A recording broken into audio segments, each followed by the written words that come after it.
Longtemps, nous pensons que venir à l'église, c'est parfois une obligation, parfois une nécessité, parfois à cause de ceci. Mais nous devons être motivés par l'amour. Alléluia. Si l'amour ne te motive pas pour venir à l'église, tu perds ton temps. Tu perds ton temps. Il arrive parfois qu'on vienne pour des raisons. Mais plus tard, tu dois réaliser que tu viens parce que tu aimes le Seigneur. Et que Dieu t'a aimé en premier. Alléluia. Parce que la vie de Dieu en nous, c'est comme un enfant, comme nous grandissons. La Bible dit que nous connaissons, nous devons connaître Dieu au fur et à mesure que nous avançons avec lui. Et l'image est donnée d'une connaissance de gloire en gloire. Ce que nous connaissons aujourd'hui, demain sera passé ou dépassé. Mais c'est à toi de chercher, à toujours chercher cela, à rechercher cela. Ne te lasse pas, bien-aimé. Vraiment, je t'exhorte à ne pas te lasser. Elle m'a dit qu'encore un dimanche, encore l'église. Non, c'est que tu n'as pas encore compris. Ou tu n'as pas encore été saisi par l'amour du Seigneur. Parce que j'ai vu des gens venir ou aller à l'église en pleurant. Parce qu'ils ont été, on a voulu les empêcher d'aller à l'église. Ils se sont cachés. On les a empêchés de prendre des moyens pour venir. Mais ils ont marché. Parce que pour eux, c'est des moments qu'il ne fallait pas rater. Je ne sais pas si vous comprenez cette intensité qu'il y a dans cet amour pour le Seigneur. Et ce qui doit guider notre vie. Et chacun pour sa part peut avoir des expériences spirituelles. C'est très bien. Mais seulement, chacun est appelé à avoir une expérience qui lui est propre avec le Seigneur. Et c'est ce que Dieu demande pour chacun de nous. Dieu n'agira pas pareil avec toi qu'avec moi, ou bien avec l'autre, mais il agira par rapport à notre foi, notre désir de le rechercher. Et parfois, ce sont des douleurs, des souffrances. Et parfois, c'est dans la bénédiction aussi. Amen. Nous devons aimer le Seigneur, le lui montrer, et surtout, de ne pas nous fatiguer, de ne pas nous laisser déborder par quoi que ce soit pour nous affaiblir. Mais non, au contraire, devons être toujours ceux qui veillent.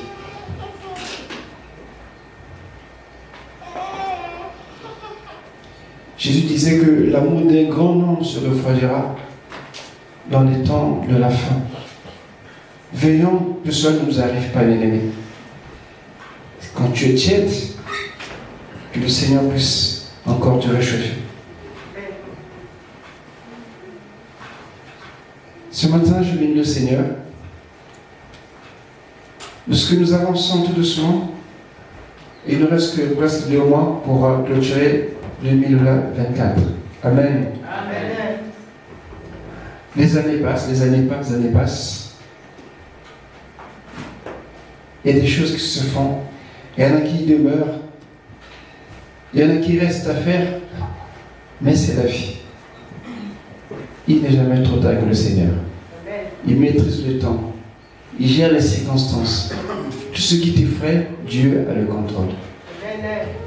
Et Dieu dispose du temps pour chaque enfant. Alléluia. Ne te dis pas que bien l'année va finir. Il y a ceci qui manque. J'ai pas encore ceci. Non. Projette-toi toujours vers l'avant avec le Seigneur. Amen. Voilà, nous passons à notre message. Notre message se trouve dans Néhémie 4. Pour ceux qui étaient à la veillée. Amen. Néhémie chapitre 4, c'était le thème de notre veillée. Et nous avons été abondamment nourri ici par l'intervention des bien-aimés. Pour ceux qui étaient là, il était question de rebâtir la muraille. Et on nous a parlé que ça pouvait être l'Église, mais aussi nos propres vies. Et que nous devons toujours être prompts à prier et à agir. Les armes, il ne s'agit pas de prendre des épées ou des fusils, mais c'est la prière. Et les mains qui travaillent, c'est le service. Alléluia. La foi en comptant sur le secours de Dieu. Et on a vu pas mal de choses qui ont été dites. Vraiment, c'était très édifiant. Que le Seigneur soit béni. Amen. Et donc, dans le livre de Néhémie, je ne vais pas relire le chapitre, mais j'aimerais le mettre dans son contexte. Et ensuite, je parlerai des travaux de Néhémie. Parce qu'il a eu à travailler Néhémie. Et ce qu'il a fait nous invite aussi tous à pouvoir le faire. Le cadre historique est très intéressant. Alléluia. Vous savez, vous avez 3 livres. Esdras, Néhémie et Esther. Pratiquement la fin des livres historiques. C'est l'ordre qui a été mis dans la Torah. Et les églises protestantes ont gardé cet ordre. Mais en réalité, Esdras, après vient Esther, ensuite Néhémie. Mais on a mis Esther à la fin. Et ce qui est intéressant à savoir, c'est que cela part du livre de Daniel. Daniel 9, je vois les raisons pourquoi nous sommes arrivés au texte de Néhémie. Daniel 9, le verset 11 à 14. Les telles raisons, c'était le péché. Alléluia. Et dans Romains 3, dans un des commentaires, nous avons que le péché a plusieurs formes et a plusieurs définitions. Mais la véritable raison qu'on est arrivé à Néhémie ou Esdras, c'est les conséquences du péché. Daniel 9, je crois, 11 à 14. Quelqu'un peut lire? Ce serait bien qu'on puisse lire. Daniel 9, 11 à 14, j'ai la parole du Seigneur. Tout Israël a transgressé ta loi et s'est détourné pour ne pas t'écouter. Alors se sont déversées sur nous les malédictions et les imprécations qui sont écrites dans la loi de Moïse. Serviteur de Dieu, parce que nous avons péché contre Dieu, il a accompli les paroles qu'il avait prononcées contre nous et contre les magistrats qui nous ont gouvernés. Il a fait venir sur nous un malheur si grand qu'il ne s'est jamais rien produit sous tout le ciel, de pareil à ce qui s'est produit à Jérusalem. Amen. Daniel est en train de confesser les péchés de son peuple et il a rappelé leurs fautes en demandant pardon. Quand tu pêches, la sanction est immédiate. Israël avait péché dans l'ensemble. Que ce soit le royaume du nord ou du sud, ils avaient tous péché. Et la sanction était donc quand vous péchez, je vais vous disperser. Vous serez frappés. Et tous les peuples vont marcher sur vous. Ils connaissaient cela. Mais malgré les interpellations, ils n'ont rien voulu savoir. Finalement, le jugement est arrivé. Israël a été déporté à Babylone. Amen. Amen. Pourquoi? Parce qu'ils ont désobéi, ils ont péché. Ils ont suscité la colère de Dieu. Et Dieu a envoyé Nebuchadnezzar qui est venu raser la ville. Alors tout le peuple est parti en déportation à Babylone. Il ne restait plus rien. Ils ont détruit le temple auquel ils étaient fiers. Ils ont été fiers de ce temple, même au temps de Jésus. Ils ont détruit les murailles. Et voilà que cette ville qui était belle, très belle, était devenue une ruine. Amen.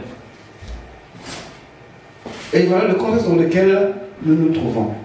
Mais avant, il y avait Daniel qui avait prié pour demander le pardon des péchés. Et Dieu est fidèle à sa parole. Après 70 ans, Dieu va toucher un roi païen pour que le peuple reparte, rebâtira le temple et la muraille. Alléluia. Amen. Bien-aimé, Dieu est fidèle. Le Seigneur n'oublie pas ses enfants. Quand nous revenons au Seigneur, Dieu nous reçoit toujours. Et ce que j'aimerais dire ici, c'est que quand dans le chapitre 4 de Néhémie, on voit Néhémie en train de travailler, mais la cause réellement, n'oubliez pas, c'est le péché. Le péché détruit les vies. Et le péché n'a pas d'âge. Alléluia. Il n'y a pas de vieux péchés, ni de péchés nouveaux. Le péché est péché. Et il cause les mêmes dégâts, les mêmes conséquences. Et donc, dans Romains 3, le verset 3 dit que tous sont péchés, tous ont fait la gloire de Dieu. Certes, mais juste après, on dit que le don gratuit de Dieu, c'est la vie éternelle. Mais seulement, dans le péché, il y a plusieurs définitions. Si je regarde dans la parole, on peut retrouver plusieurs. Mais on ne va pas les énumérer parce que ce n'est pas vraiment le but. Mais il est bien de savoir que lorsqu'on parle du péché, c'est d'abord avant tout la transgression de la loi. C'est qu'il y a une violation et une démarcation divine entre le bien et le mal. C'est aussi une faute, un abandon. Le chemin qu'on t'a montré, c'est un chemin qui est droit, mais toi tu abandonnes le chemin pour suivre tes propres voies. À ce moment-là, tu pêches. Il y a aussi l'égarement. C'est un échec dans la tentative d'atteindre le but. On a fixé un but, mais toi, en marchant, tu vas t'égarer. Tu oublies le principal. Il y a aussi l'offense. Offenser Dieu, c'est s'introduire dans un domaine qui lui est en réserve. Notamment l'orgueil, c'est une offense. Il y a aussi la licence, c'est-à-dire une situation d'anarchie. Vous savez, les anarchistes, c'est eux qui n'aiment pas la loi. Alléluia. Ils veulent faire ce qu'eux-mêmes désirent. Et il y a l'incrédulité. Ça, c'est une insulte à la vérité de Dieu. Quiconque ne croit pas Dieu fait de Dieu un menteur. C'est l'incrédulité. Et ceux qui vont en enfer, ils ne vont pas parce qu'ils ont péché, mais parce qu'ils ont été incrédules, qui est une caractéristique du péché, mais seulement la personne ne croit pas au message de Dieu. Dieu a tant aimé le monde qu'il a donné son Fils. En croyant à ce message, en croyant en Jésus, Dieu te déclare juste. Et tu es sauvé. Aussi simple. Alléluia. Mais pour Jésus, ça n'a pas été simple. On oublie parfois. Et pour Dieu, non plus. Mais le fait de croire à cette parole, Dieu te justifie. Alléluia. Les chrétiens, c'est ceux qui refusent de croire, non seulement que Dieu existe, mais aussi que sa parole est vraie. Et il y a beaucoup de choses comme ça quand on parle du péché. Mais ceci résume à peu près le péché.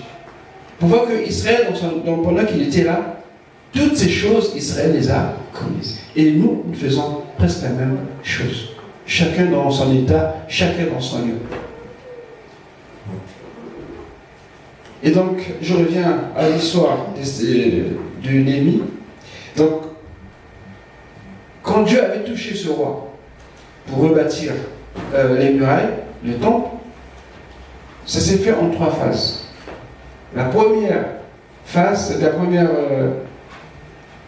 retour qu'il y a eu, c'était sous Esdras.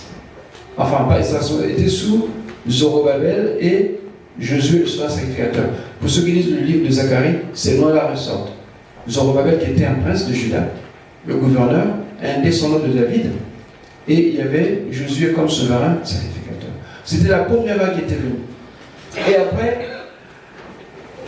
ça s'est arrêté. Le chapitre 1 du chapitre 6 de Esdras. Je dis ça pour ceux qui notent. Parce que le livre historique nous paraît un peu lourd, mais c'est actuel. Parce que c'est l'histoire du peuple de Dieu et c'est aussi notre histoire. Si nous apprenons à marcher avec le Seigneur. Eux, ils sont tombés avant nous pour que nous puissions pas faire les mêmes choses. Alléluia. Un homme averti en vaut. Faisons donc attention. Je prends le temps de vous l'expliquer. Pourquoi? Parce que on s'ennuie quand on ne comprend pas trop le contexte. Et le chapitre n'est pas toujours facile. C'est des choses qu'on n'a pas vécues, qu'on ne connaît pas. On essaie de les rendre actuelles. Pour que quand nous méditons, nous nous retrouvons dans la parole de Dieu. On ne médite pas pour quelqu'un, on médite pour soi-même. Alléluia. Et donc, juste qu'au chapitre 1 de Esdras, au chapitre 6, c'est la première.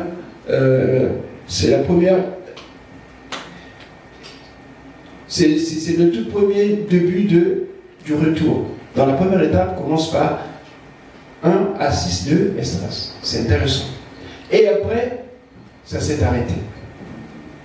Il s'est arrêté parce qu'il y a eu quelques problèmes qui sont passés. Les rois qui sont venus après ne voulaient rien savoir. Donc, il a fallu attendre presque, ou bien près de 80 années qui se sont passées entre chapitre 6 et chapitre 7 d'Esdras. Et c'est que Esdras va venir pour continuer l'œuvre. Alléluia. Pour aller rebâtir le temple. Ça a pris du temps. Amen. Ah oui, ça a pris vraiment du temps. Parce que le roi qui venait, ils n'étaient pas tous d'accord. Mais comme Dieu veille sur sa parole, quand même, il s'obstine de ne pas le faire, mais Dieu savait à quel moment, à quelle époque il voulait le faire. Et quand Esdras est arrivé, c'était au temps de Assyrus ou Azaterex. C'est un nom bizarre, je crois que c'est le grec. Et en persan, c'est Assyrus. C'est un nom que vous retrouvez dans Néhémie 1, je pense. Et voilà, c'est ce roi-là. Tu peux dire son nom? Artaxerxès. Je crois que c'est la version grecque. Mais dans Esther, ce même roi est appelé par Assyrus. Ça doit être le nom persan de la Perse, parce que ce royaume se trouvait à l'actuel pays qu'on appelle l'Iran. Et donc, Esdras, il vient. Et quand il vient, c'est pour rebâtir le temple. Et ce n'était pas facile. Il y a eu aussi de l'opposition. Il y a aussi des combats. Mais il a tenu ferme et le temple a été rebâti. Et donc les cultes se faisaient. Alléluia. Amen. On commençait encore à offrir des sacrifices. D'où quand vous lisez Malachie, vous comprenez pourquoi les gens ne voulaient plus apporter dans le maison du Seigneur, parce qu'ils étaient un peu découragés. Ils ont vu cette maison. Pour ceux qui étaient là anciens, ils ont vu la gloire qu'il y avait avant, et ils voyaient ça, ils négligeaient. Et tu dis non, ne négligez pas cela. Parce que vous voyez aujourd'hui là, demain sera plus grand. Mais ils pensaient que c'était dans l'aspect physique. Mais c'est la gloire du Saint-Esprit qui est en toi. Est-ce que tu le sais? Oui. Parce que nous sommes le temple de Dieu vivant. Et le Saint-Esprit est en chacun de nous. Du moins, si tu as reçu Jésus. Et déjà dans le Seigneur, nous sommes déjà glorifiés. Alléluia.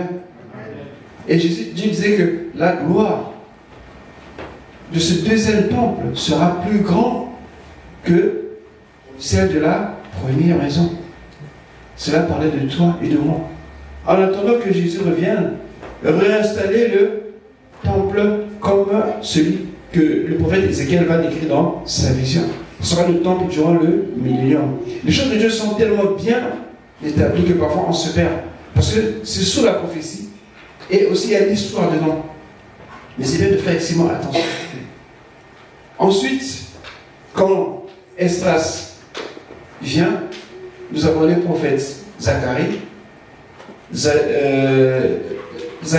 Agé et Malachie qui motivent le peuple de Dieu. Alléluia. Et durant près de 10 ou 11 ans, ils ont rebâti le temple. Et voilà que Esdras a fait son travail. Amen. Lui, c'est le temple. Mais rassurez-vous, ce n'était pas facile. Comme vous allez lire, il y a eu des oppositions. Et maintenant vient qui? Troisième étape, c'est Néhémie. Donc il y a eu 3 exodes. Le tout premier, c'était avec Zorobabel et Josué. Deuxième, conduit par Esdras. Et au troisième, c'est Néhémie. Néhémie, lui, vient pourquoi? Pour les murs, ou bien pour l'enceinte. Parce que les murs servaient de refuge.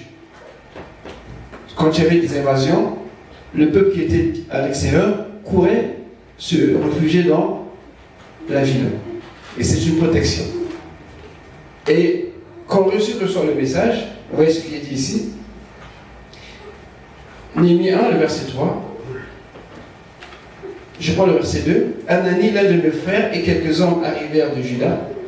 Je les questionnais au sujet des Juifs réchappés qui étaient restés de la captivité et au sujet de Jérusalem. Ils me répondirent: ceux qui sont restés de la captivité sont là dans la province, au comble du malheur et de l'opprobre. Les murailles de Jérusalem sont en ruine et ses portes sont consumées par le feu. C'était vraiment désastreux. Et voilà ce qui va pousser Néhémie à agir. Néhémie n'a pas une prophétie. Dieu n'a pas révélé dans un songe que va faire ceci. Et je vous invite à être attentif à la voix du Seigneur. Dieu peut te donner quelque chose à faire.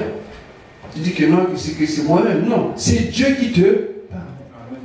Néhémie n'a pas une vision. Il n'a pas vu un ange venir ou bien non. Mais le fait qu'il avait un cœur porté à Dieu, au Seigneur et à sa parole, il a dit que ça m'interpelle. On n'a pas dit que Néhémie était un architecte, un maçon ou un charpentier. C'était un fonctionnaire. Alléluia. Un des chansons du roi. Ne dis pas que non, parce que moi je ne sais pas faire ça, parce que je ne connais pas ça. Ici, on fait avec la grâce de Dieu. Celui qui te qualifie, c'est le Saint-Esprit qui te qualifie. Il t'équipe. Même si tu ne sais pas faire, étant donné que tu as l'idée, tu as la vision, Dieu va toucher des gens qui vont t'accompagner dans la réalisation. N'hésitez pas, ne vous mettez pas à l'étroit, bien-aimés. On ne peut pas venir à l'église parce qu'on y va, Tu es venu à l'église parce que tu as quelque chose à faire à l'église. Néhémie était bien. Il gagnait bien sa vie, si on peut parler comme ça. Le fait qu'il a entendu qu'il y a un problème là-bas, là d'où je viens, et ça a commencé à brûler dans son cœur. Il y a des bien-aimés qui sont ici, qui regardent, qui disent: mais qu'est-ce que je peux faire? Il y a quelque chose à faire, bien-aimé. Je te dis qu'il y a quelque chose à faire. Ouvre bien tes yeux. Tends bien ton oreille, Dieu va te parler. Alléluia. Amen. Et donc, quand Néhémie entend ce rapport, il est touché. Il dit: il faut que je parte. Amen. Il y a un texte que je voulais lire, je crois que c'est, je l'ai déjà lu, c'est Esdras 7, le verset 1. C'est juste pour marquer la séparation qu'il y avait entre ceux qui venaient. Après ces choses, sous le règne d'Artaxerxès, roi de Perse, vint Esdras, fils de Seraja, fils d'Azaria, fils, jusqu'à ce qu'on retrouve Aaron. Alléluia.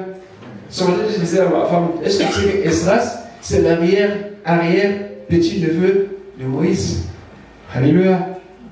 La Bible, c'est une histoire de famille, une histoire de royaume. Nous sommes dans le royaume. Nous sommes la famille de Dieu. C'est pour ça que j'insiste. On doit se connaître de nom. On doit parfois avoir le temps de parler. Comment tu es, mon frère? Comment tu es, ma soeur? Précipitez-le de partir vite, ça ne sert pas. On est une famille. Alléluia. Même si ici, tu ne me supportes pas, mais là-bas, on a l'éternité ensemble. Alors, commence déjà à t'exercer ici. C'est intéressant de le savoir. On lit Esdras, mais quand on voit Esdras, mais c'est un neveu de Moïse. Et parce que Moïse, c'est le frère de Aaron. Aaron, c'est le souverain sacrificateur. Et c'est lui qui devait bénir tous les souverains sacrificateurs, tout comme Jésus. Mais lui, il a pensé qu'il était scribe aussi. Alléluia. J'aime beaucoup ces rages. C'est intéressant de savoir qu'il a donné un fils qui s'appelle Esdras. Est-ce qu'il y a des Esdras dans l'église? Il n'y en a pas? Amen.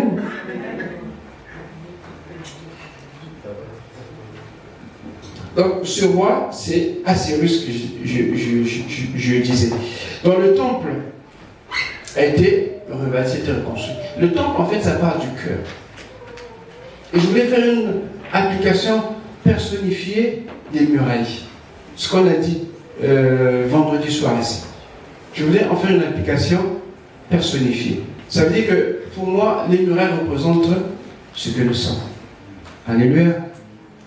Vous voyez que quand est-ce du temple, les murs sont laissés à l'abandon. Tous les efforts d'Esdras sur le temple en campant, en tant que scribe, en tant que sacrificateur. Mais, quelque part, ça nous parle aussi que quand Jésus vient dans nos cœurs, alléluia, il nous donne la vie éternelle. C'est d'abord ce qui compte. Et ensuite, notre corps retrouve la voie de guérison. Alléluia. Vous savez que lorsque nous recevons Jésus, nous laissons d'abord la vie. Mais il y a des choses en nous qu'on doit traiter. N'est-ce pas? Écoutez, je reçois Jésus et que je suis un voleur. Dois-je continuer de voler? Il faut que je puisse me discipliner, dire à mon corps que tu ne peux plus faire ces choses. Même si ce soit l'impudicité, même si ce soit la violence, même si ce soit le mensonge, mon corps doit réapprendre à vivre la nouvelle vie en Jésus. Et avec ce que même Dieu voit que le cœur, même Dieu prend aussi soin du corps. Il dit que nous aurons de nouveaux corps. Alléluia. Amen. Les cœurs nouveaux, nous en avons déjà. Mais on ne le voit pas encore. Mais les corps nouveaux viendront. Quand on dit que nous serons glorifiés, mais ce ne sera pas spirituellement parlant, mais ce sera physiquement. Ce sera la rédemption de notre corps. En fait, notre salut est presque en deux temps, si vous voulez. Un premier temps, c'est spirituel. Deuxième temps, ce sera physique. Alléluia. Amen. Elle dit que ce corps mortel va revêtir l'immortalité. On ne sera plus jamais malade. Amen. Qui souffre des mots dedans ici? Tu auras plus de mots dedans, c'est fini. Amen. Amen. Et ici, Néhémie, quand tu parles des murs, je vois, toi, moi, ce que nous sommes. Parce que la vie qu'on a menée avant, dans la désobéissance, était une vie de péché. Maintenant, quand on revient dans le Seigneur, nous devons apprendre à marcher en nouveauté de vie. Amen. Parfois, nous oublions ces choses. Aujourd'hui, dans le monde, on nous dit, vous pouvez vivre comme vous voulez, recevez Jésus, vivez comme vous voulez. Ce n'est pas l'évangile que moi j'ai appris. Non. Quand tu reçois Christ, ta vie doit être transformée. De l'intérieur jusqu'à l'extérieur. Excusez-moi, qui parmi vous, peut-être que c'est possible, mais je pense que c'est pas très agréable que vous preniez soin des choses à l'intérieur seulement de vous, mais à l'extérieur vous laissez pourrir, ça ne marche pas. C'est pas possible. Si tu prends soin de ton cœur, tu prends soin de ton corps. Et que tu négliges une chose pour une autre, je pense que ce n'est pas comme ça. Mais aujourd'hui, on pense que recevoir Christ, c'est tout. C'est important, oui, mais ça ne s'arrête pas là. Il faut continuer dans la marche. Et cette marche, on l'appelle sanctification. On n'aime pas ça. Aujourd'hui, ce mot est presque enterré. On n'entend même plus. Vous savez, il y a des normes qui font qu'on soit comme tout le monde, mais différent de tout le monde. Mais ce n'est pas parce que nous avons quelque chose de plus ou de moins. C'est parce que nous avons une vie qui est réglée dans les normes de Dieu. Tout simplement. Mais les gens n'en parlent plus, on ne veut plus en parler. Parce qu'on est bourré des images, on est rempli de choses qu'on voit et on pense que c'est ça. Bien aimé, détrompez-vous. On ne se moque pas de Dieu. Tout à l'heure, je venais, j'ai dit à Femme Côté que les gens sont influencés par le nombre.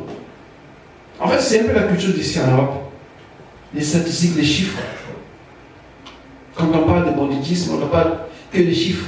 Mais dans le terrain, et ça n'a rien à voir. Les gens meurent.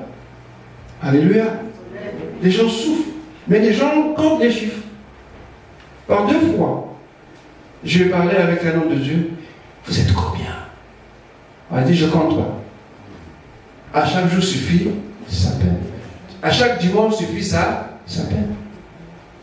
Parce que quand tu dis que chez moi il y a 3 millions, tu es considéré. Mais tu es considéré. Dans la première place. Alléluia. Quand tu dis que non, mais nous on est à peine 5. Ah, tu peux te mettre là-bas. Attends. Non, plus loin là-bas, plus loin là-bas. Parce que c'est la politique du chiffre. Dans les médias, que même aussi dans les églises. Mais je rappelle que Dieu a pris un seul homme qui s'appelait Abraham. Aujourd'hui, c'est une nation. Alléluia. Dieu n'est pas influencé par le chiffre. Si c'était comme ça, Israël ne serait jamais parti en déportation. Dieu cherche un reste qui lui est fidèle. Même dans l'église, ce n'est pas tous. Excusez-moi de le dire, mais c'est la vérité. Ce n'est pas tous qui seront enlevés. Mais ceux qui sont fidèles, ceux qui marchent conformément à sa parole, et ceux qui font sa volonté. Ce n'est pas tous. La plus grande église, je pense qu'il y avait presque près d'1 million. C'est impressionnant. Alléluia. Avant, c'était en Corée du Sud. À un moment donné, c'est reparti aux États-Unis. J'ai oublié le nom. Vraiment, c'est impressionnant. Et c'est bien. Honnêtement, c'est pas bien. Mais ça, c'est nous que ça frappe, nous que ça touche. Mais Dieu connaît réellement. Et nous, il faut faire attention. Parce que quand on néglige les murailles, notre vie, ça peut nous poser des sérieux problèmes.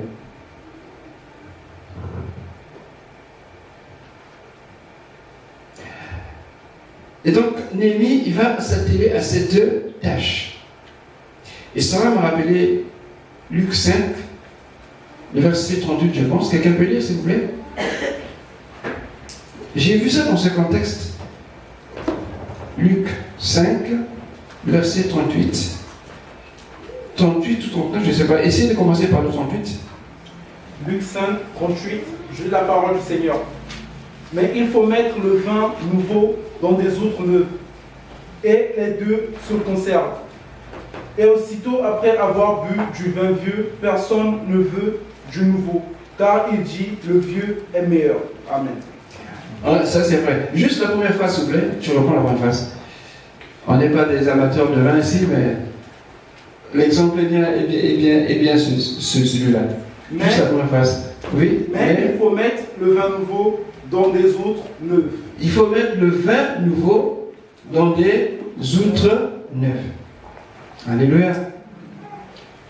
C'est ce qui m'est venu à l'esprit quand j'étais en train d'écouter tous les bénévoles qui parlaient ici vendredi. Le temple a été refait. On adorait déjà. Le culte se faisait. Gloire à Dieu. Mais le corps, c'est comme les outres. Les outres, en fait, c'est ce qui contient le vin. Amen. Le vin, c'est la vie de l'intérieur. Nous avons aussi un nouveau corps, un nouveau cœur, mais il faut que ce corps soit. Si ton cœur est sanctifié, ton corps doit être. Non? Alléluia. Est-ce que tu peux naître de nouveau et faire les mêmes choses comme si tu n'es jamais né de nouveau? C'est impossible. En fait, quand on prend dans l'ensemble, le travail des autres Néhémie sont complémentaires. Néhémie s'occupe du temple, le cœur de la ville. Mais le corps à l'extérieur, les murailles sont en mauvais état. Qu'est-ce qu'il faut faire? Il faut rebâtir. Tu me suis? Alléluia. Alléluia. Est-ce que ça va? Et donc, c'est ce que Néhémie va faire. Je parle des travaux de Néhémie. Et donc, je prends. C'est sur 3 étapes. La première étape consiste à rebâtir la muraille. La muraille, c'est quoi? La muraille, c'est un symbole de protection. On l'a dit ici. mais c'est aussi un symbole d'unité. Parce que la muraille est faite des pierres, les unes collées aux autres. Ce que nous formons un corps. Nous formons un ensemble. Mais les murailles, c'est notre position en Christ. Parce que de la muraille, on peut apercevoir ce qui est loin, ce qui est éloigné. Alléluia. En Christ, nous avons une position élevée et nous sommes gardés en Christ. La muraille, c'est aussi une protection. Nous devons régler nos vies par rapport à ce que Dieu dit dans sa parole, de ce que nous sommes par rapport à lui. Je ne dis pas que moi, je suis chrétien, ça me suffit, j'ai besoin de la parole de Dieu, je peux faire ma vie. Non. Tu dois te conformer à sa parole. Pour cette position, cette muraille que tu es, cette muraille que nous sommes, c'est en Christ que nous le sommes. C'est une position. Nous sommes en sécurité. Nous sommes dans l'unité. Alléluia. Et Dieu nous garde. Et nous nous gardons les uns les autres. Il n'y a pas de chrétien indépendant. Les chrétiens qui disent, si je le garde de mon frère, il s'appelle comment? Alléluia. Amen. Ça ne marche pas. Oui, nous sommes gardiens l'un de l'autre. Les vies privées et tout. Non, on ne va pas s'immiscer dans des choses. Il y a des limites, ok. Mais c'est une façon de voir que quand mon frère ou ma soeur est dans des difficultés, je me dois de l'aider. Je me dois de l'assister. Éviter qu'elle tombe ou qu'il tombe. Alléluia. Généralement, les choses qu'on fait en secret, souvent, c'est une mauvaise chose. Vous êtes d'accord avec moi? Ah, vous êtes d'accord avec moi? Ah, souvent, en amour, on se cache un peu d'abord. Hein?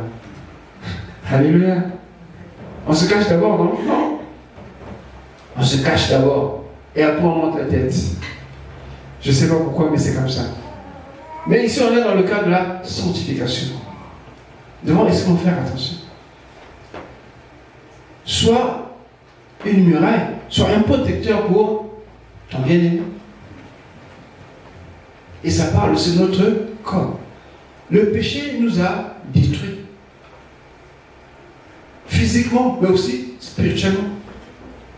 Quelqu'un disait hier que tellement qu'il était sur le point de mourir, on lui a dit, si tu ne laisses pas, cette fois si tu n'arrêtes pas de l'alcool, tu n'en as que pour 45 jours à vivre.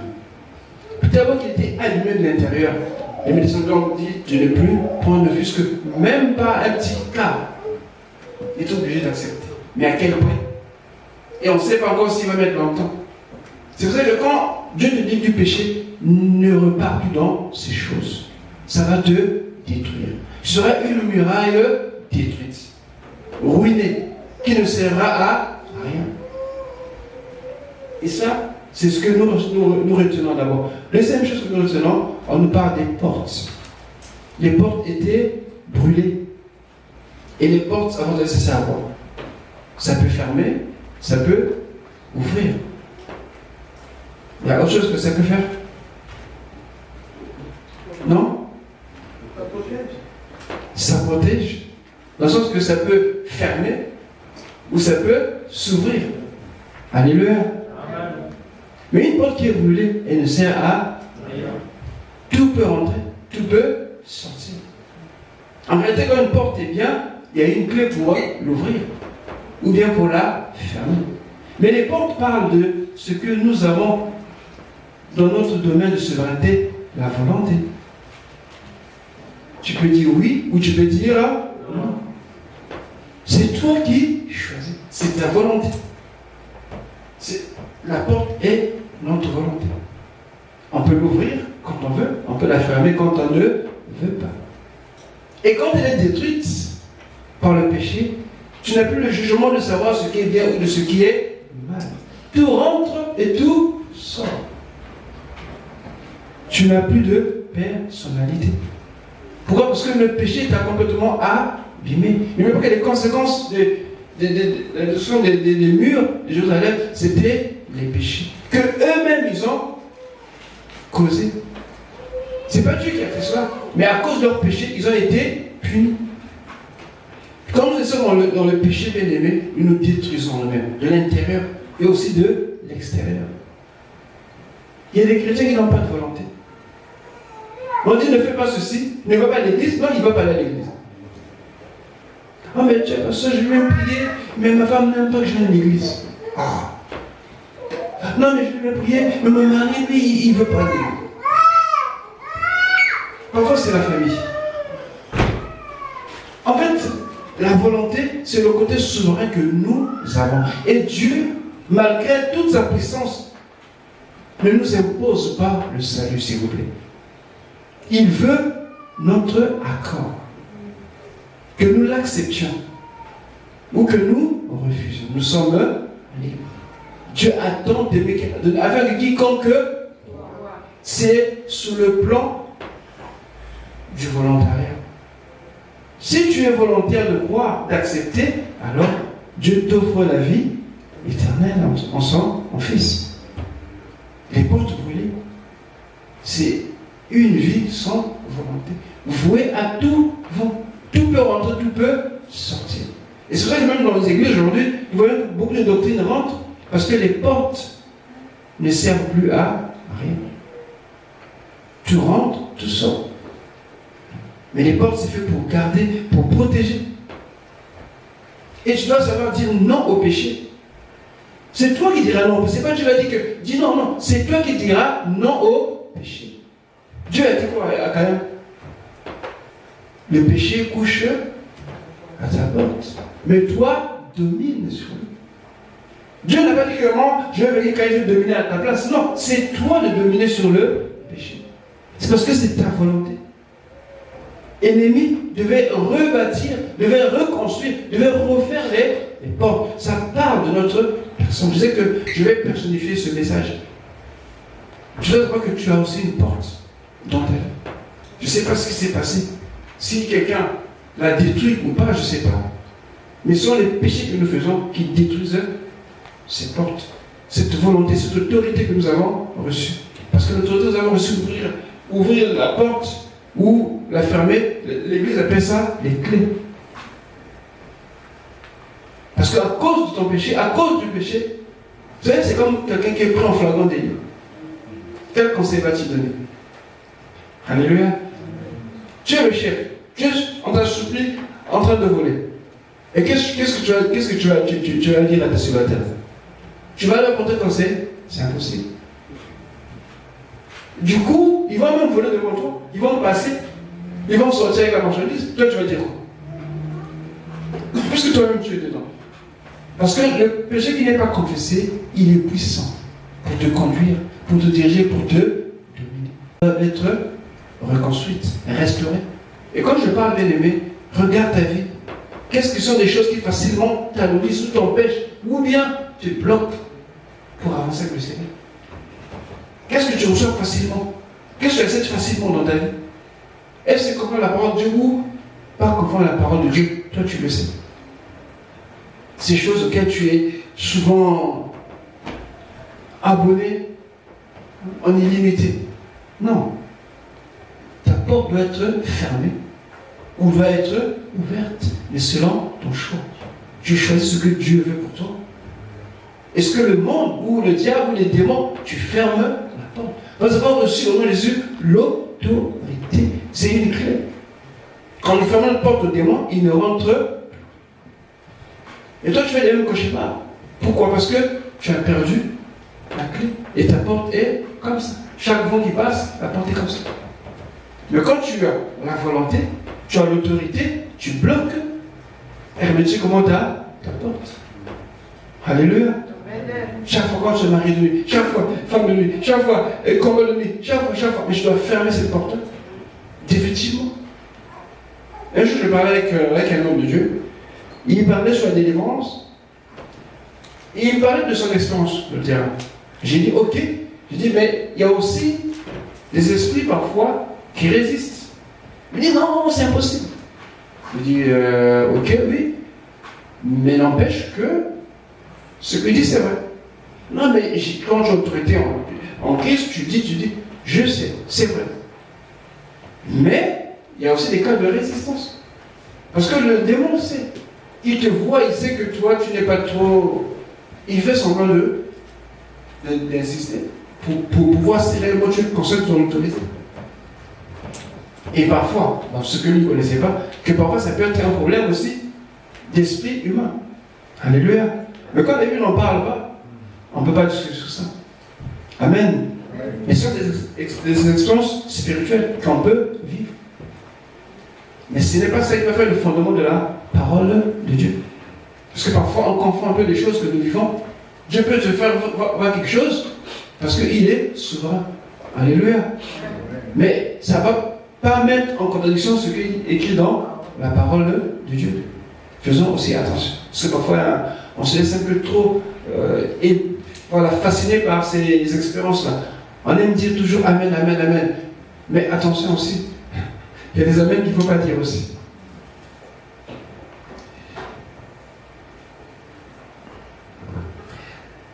Donc, je disais que les portes, c'est comme aussi un point de censure. Quand on veut ou quand on ne veut pas. Mais quand dans le péché, bien aimé, ces choses-là n'existent plus. Tu ne sais même plus qui tu es toi-même. Tu es incapable de prendre une décision. Tu es incapable de faire quelque chose parce que tu n'es pas libre dans ta volonté. Et c'est ça ce que veut dire les portes. Tout à l'heure, je parlais du péché comme licence parce que tu te permets tout ce qui vient en monde. Alléluia. Tout ce qui vient en monde. Parce que Dieu est amour. Ah oui. C'est pas parce que Dieu est amour que tu dois tout accepter. Alléluia. Vous savez, il y a quelque chose qui est un peu bizarre, un peu attention. Sur les fausses doctrines, je me permets de dire, parce qu'on ne peut pas vraiment, la Bible ne dit pas très clairement à quoi elle ressemble. Et je pense que c'est un dessein que le Seigneur a voulu ça, pour que les cœurs de plusieurs soient manifestés. Amen. Et oui, celui qui aime Dieu s'attache au Seigneur. J'ai lu un article sur la science comme quoi le serpent, à 80%, son venin est constitué de protéines. Alors vous savez que les protéines, c'est très vital et fondamental pour notre vie. Alléluia. C'est des acides qui font grandir, qui nous forment pratiquement. On a besoin de ça pour grandir, pour beaucoup de choses, écoutez. Alors imaginez que 80% du venin serpent contient des protéines. Le venin serpent contient 80% de protéines. C'est pas possible. C'est un scandale. Alors, vous irez prendre le venin de serpent pour vous nourrir? Alléluia. C'est incroyable. Dans le lait, dans le pain, dans les aliments. S'il n'y a pas de protéines, c'est compliqué. Les protéines, même pour la cause pour le tissu, les protéines sont très, très, très importantes. Et là, il y a une source, je dirais pas gratuite, mais une source abondante de protéines. Vous avez 80%, c'est énorme. Mais, c'est le venin. Donc, vous voyez, c'est comme ça la fausse doctrine. Ça vient sous des belles apparences. On est parfois même séduit, on est même content. Mais au fond, il véhicule un poison. Inodore, incolore, alléluia, sans saveur. Et on le prend aussi facilement. Et j'insiste, comme nous sommes ici des jeudis, quand nous parlons bien aimé, c'est vrai que le Seigneur nous dit beaucoup de choses. Mais le plus important pour moi, c'est que vous soyez à même de discerner l'esprit des temps où nous sommes actuellement là. C'est très important.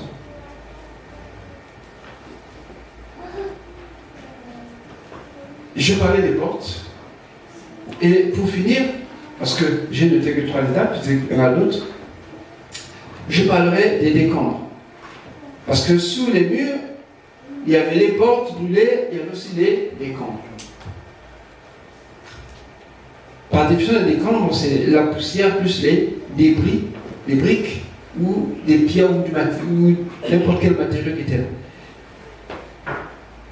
D'abord, c'est lourd souvent. Et la Bible nous dit que, je crois que dans Néhémie, Néhémie 4 toujours, parce que j'ai noté ça hier, c'est avant-hier la veille. Amen. J'ai noté.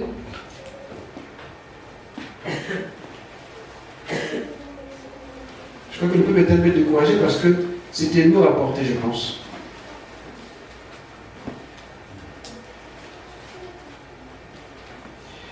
Qui peut m'aider à trouver les décombres dans Néhémie 4?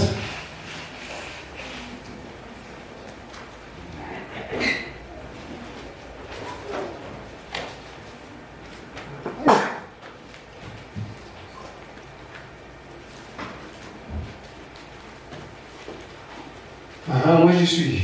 Alléluia. Amen. Ah oui? C'est le verset 4. C'est le verset 4.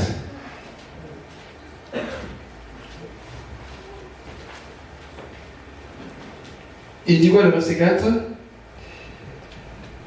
Néhémie 4, 4. Écoute, ô notre Dieu, comme nous sommes méprisés, fais retomber leur insulte sur leur tête et livre-les au pillage sur une terre où ils seront captifs. Wow. Non, je parle des décombres. Oh oui, c'est bien ça dans la Bible, c'est ça. Dans ma Ah oui? version, Une fois, les Judéens disaient la force des porteurs de fardeau va faiblissant et il y a tellement de décombres que nous ne parviendrons pas à reconstruire la muraille. Amen. C'est pas le verset 10? Non. Eh bien, les versions là, c'est compliqué. Elle est bonne version. Moi, c'est le verset 10. Quel verset 10 qu'on voit? Et le verset 4. Ah ah, c'est intéressant ça. Amen. Mais c'est très bien comme ça. Donc, pour ceux qui sont rapides, ils trouvent rapidement. Et pour ceux qui sont longs comme moi, on va jusqu'au verset 10. Très bien alors. Donc ici, nous voyons que les forces manquent à ceux qui portent les fardeaux et les décombres sont considérables. C'était vraiment non. Parce que les décombres, je disais que sont les ruines, c'est la poussière. Vous voyez ce qui s'est passé en Espagne? Vous voyez les décombres commencent, vous voyez les voitures empilées les unes sur les autres dans les maisons. Tout ça, c'est ce qu'on appelle les décombres. Mais pour les murailles, c'est comme les restes des châteaux qui s'effondrent. Amen. Et c'est pas facile, surtout en ce temps-là. Aujourd'hui, avec les moyens que nous avons, avec les bulldozers, on peut facilement les déplacer. Mais en ce temps-là, il fallait le faire à la main. Mais ça a une signification, le fait de le faire à la main. Dieu n'utilise pas les moyens des hommes, notamment nos gadgets pour la sanctification. Dieu utilise ce que nous sommes pour la sanctification. Amen. Il n'y a pas de machine pour sanctifier. Sanctification, c'est la crainte de Dieu. C'est l'amour de Dieu. L'obéissance à la parole de Dieu. Et ça, une machine ne peut pas le faire. Donc, cela parle du passé. Ça symbolise notre passé. Notre passé a été allumé par le péché. Et Dieu seul sait combien il est lourd les cicatrices du passé. Les marques qui sont restées sur notre chair. Et nous traînons cela. À fois même on est à l'église, on est en train de prier, on adore, mais comme un flash, ça revient. Tu te souviens, telle date, telle année, c'est passé comme ça, et ça te fait mal. Et tu as l'impression comme si Dieu n'a jamais été là où tu perds ton temps, ou quelque chose qui te ramène, qui te sort de la présence du Seigneur. Parce que ton passé pèse. Ton passé est lourd. Ton passé te ramène toujours à ce qui est passé il y a près de 2000 ans. Et ça, c'est lourd à porter. Et Dieu sait combien parfois, dans notre vie, nous avons eu un passé qu'on n'a vraiment pas réglé du tout. Mais Jésus nous dit d'amener à la croix nos fardeaux, de nous décharger sur lui. Quand tu demandes pardon au Seigneur, bien-aimé, Dieu te pardonne. Tu n'as plus à porter ce fardeau. Tu n'as plus à porter. Parce qu'en fait, ce fardeau, quand je le porte toujours, il le transforme en quelque chose d'horrible. Ce qu'on appelle la culpabilité. C'est un poison. J'ai vu des gens dire, je vais servir. Les personnes ont des capacités. Tu sens qu'ils peuvent. Mais je ne peux pas. Parce que ma vie, parce que la culpabilité de ce qu'il a fait il y a plus de 10 000 ans est toujours là. La personne a demandé pardon au Seigneur, mais il croit que Dieu a pardonné, mais ça, il a encore des doutes. Non, bien aimé, ça sont les décans. Quand tu viens au Seigneur, aie foi que ton pardon, ce n'est pas un demi-pardon, mais il est totalement, il est entier ton pardon. Amen. Dieu t'a donné entièrement. Tu dois croire en cela et prendre un nouvel élan. Tu ne vas pas t'en charger. Toujours, quand je fais quelque chose, mais que les gens vont dire, bien aimé, non. Nous tous, quelque part, un jour, on a été coupables. Hein? Je suis seul. Attends, je m'assois. Ok. J'accepte. Moi, j'étais coupable un jour. Qui d'autre? Amen. En fait, si nous regardons à notre passé, on ne peut rien faire. Je ne serais même pas ici devant vous. Mais nous devons croire que Dieu nous a pardonné. L'amour de Dieu est tel qu'aucun fardeau ne peut subsister devant son pardon. Dans l'Ancien Testament, il y avait l'histoire des boucs d'Azazel quand chassait loin. Je dis que je éloignerai vos péchés comme l'Orient est éloigné de l'Occident. Et je m'en rappellerai plus. Il faut croire. Tu avais volé, tu avais avorté, tu avais menti, tu avais, je ne sais pas, fait quelque chose. Tu étais peut-être deuxième ou quatrième bureau, je ne sais pas. Quand tu viens au Seigneur, Dieu te pardonne. Tu vois que Dieu t'a pardonné et agit en conséquence. Mais ne fais pas que, comme j'ai pardonné, je ne veux pas faire des choses. Non. Dieu t'a pardonné, passe à autre chose. Amen. Il y a tellement de capacités dans l'église, tellement de talents dans l'église.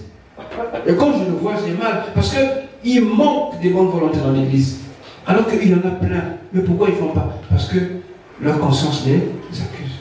Mais ce n'est pas leur conscience les accuse, ce sont les décombres du passé qui viennent rappeler cela, qui met en mal l'amour de Dieu. Et tout cela, c'était le chantier de l'île. Alléluia.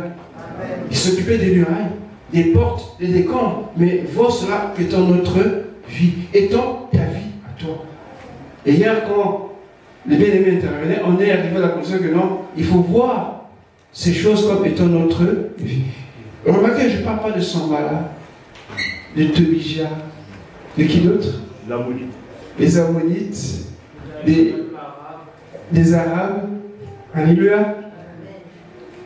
Je n'ai pas parlé d'eux. Pourquoi? Parce que c'est d'abord un problème personnel. Cela va se manifester quand tu vas prendre la décision d'agir.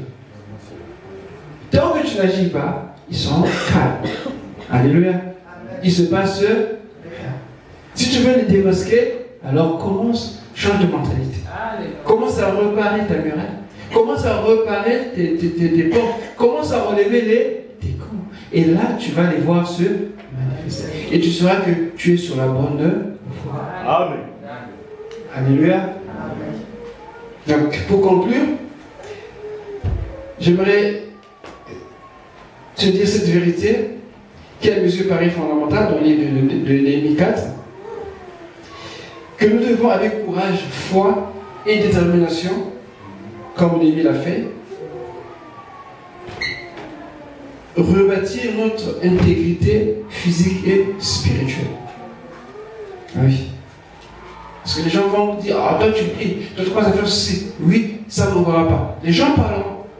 Tu fais ça pour l'église, tout ça pour l'église. Mais toi. Oui. Il y a 2 mois de cela, je veux le Seigneur parce que ce bien-aimé, il a été le goût du Seigneur. Vous savez, souvent dans l'église, il y a un problème auquel les couples ne sont tous pas d'accord. Vous savez, c'est quoi? Les finances. Alléluia. Cette personne-là a reçu le Seigneur. Elle dit que ma vie doit être en règle, je dois donner, il m'a dit. Mais le conjoint lui dit, pas question. Et puis moi, ton Dieu là, je le connais.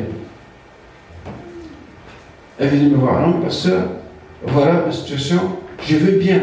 Mais comme on a un compte commun, on fait tout ensemble, comment je peux lui expliquer que moi je dois faire ceci? Je dis, ok. Je dis, il a raison. Alléluia. C'est l'autre côté, justement, quand on a un mari, une femme qui ne peut pas, c'est compliqué. Alléluia. C'est une réalité. On va dire que non, écoutez, prenez tous des frères ou des sœurs. C'est compliqué aussi. Amen. Parce que chacun de nous a ses goûts. Hein. Alléluia. Amen. Donc chacun de nous doit choisir. Mais en choisissant aussi, accepte les conséquences de ce qui vont avec.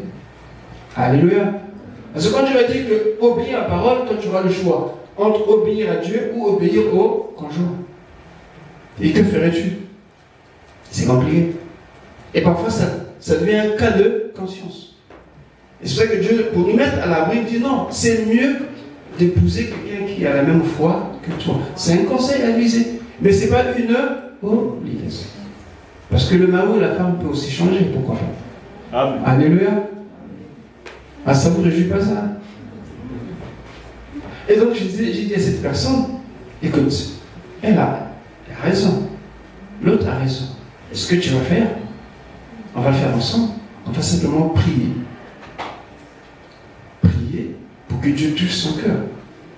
On a vu les hommes qui ne connaissaient pas Dieu, qui ont fait sa volonté. Ce n'est qu'un homme. Le problème pour moi, ce n'est pas que tu sois en faux avec ton conjoint. Ce n'est pas le but de l'Église. Non, non, l'au-delà. L'Église doit encourager. Alléluia. Donc, sois en paix, remettons ça au Seigneur. Et je me rappelle toujours ce jour-là, avec un sourire, je voyais vraiment qu'elle était vraiment libre. Et je savais qu'elle devait me dire ça. Et j'étais tellement la voir, ça l'a. Parce que c'était pour elle des décombres qu'elle avait. Alléluia. C'était dur. Mais je me dis non, mais c'est bon, il a accepté. Alléluia. Et dit, Dieu est bon. Dieu voit le fond de nos cœurs. Quand nous sommes déterminés à agir dans la foi, dans l'obéissance, rien ne nous résiste. Et donc, c'est ce que nous apprenons avec Néhémie 4. Le témoignage, c'est les murailles, parce que ça se voit aussi de loin. Les murailles, ce n'est pas quelque chose qu'on peut voir seulement là. Ça se voit des kilomètres. Ça part du témoignage. Et tant pour l'Église aussi que pour l'individu. Le culte, c'est l'adoration. Le service, justement, c'est l'œuvre de Dieu, auquel chacun de nous doit s'impliquer. Et ce qu'on a dit vendredi ici. Et si tu n'es pas là vendredi, je te dis à toi aussi qui est là, tu dois t'impliquer dans l'œuvre du Seigneur.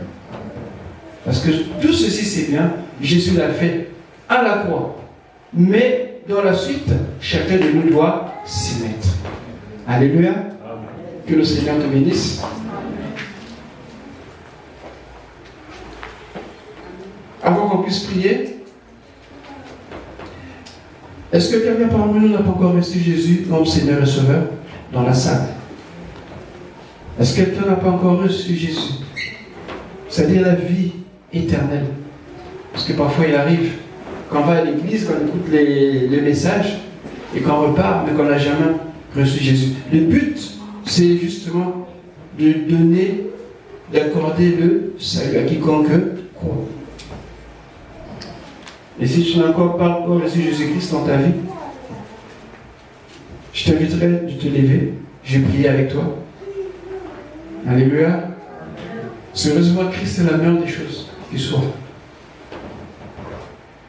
Que Dieu soit loué. Tu peux te lever? Je n'ai pas compris la question.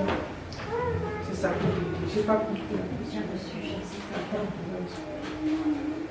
Si tu n'as pas encore reçu Jésus comme Seigneur et Sauveur, c'est à cela. Si tu as déjà reçu Jésus comme Seigneur et Sauveur, c'est de prier. Si tu as fait cette prière de confession, d'acceptation, ça ne sert pas. Mais si tu as déjà publiquement déclaré que c'est le Fils de Dieu, que tu le reçois dans ta vie, à ce moment-là, je te prie de te lever tout simplement. On va prier. Tu peux le faire même, pas ici. Ailleurs, c'est important. Et ça a été fait. Ce n'est pas des choses qu'on doit faire, refaire, non.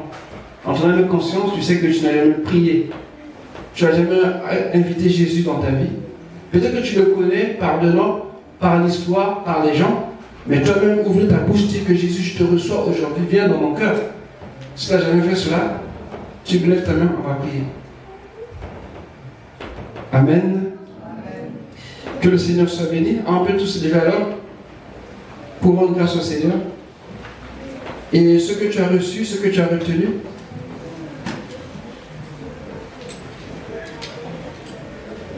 c'est toi et Dieu.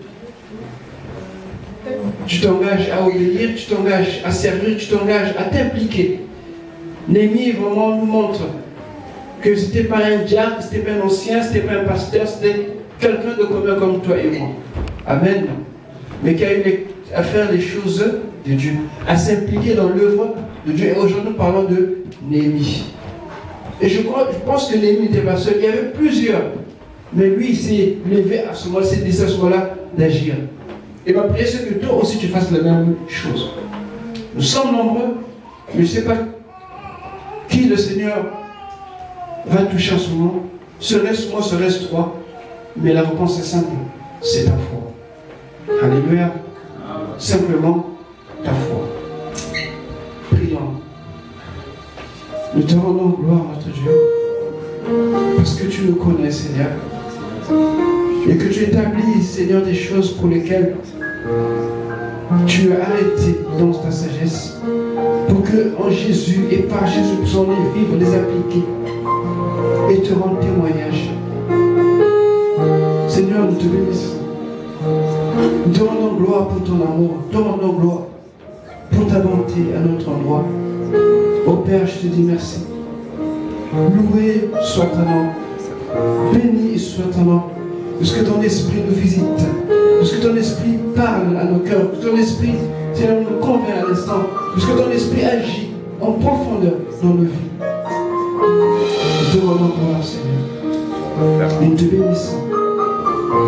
Sois loué, sois glorifié. Alléluia. Et maintenant, j'aimerais prier.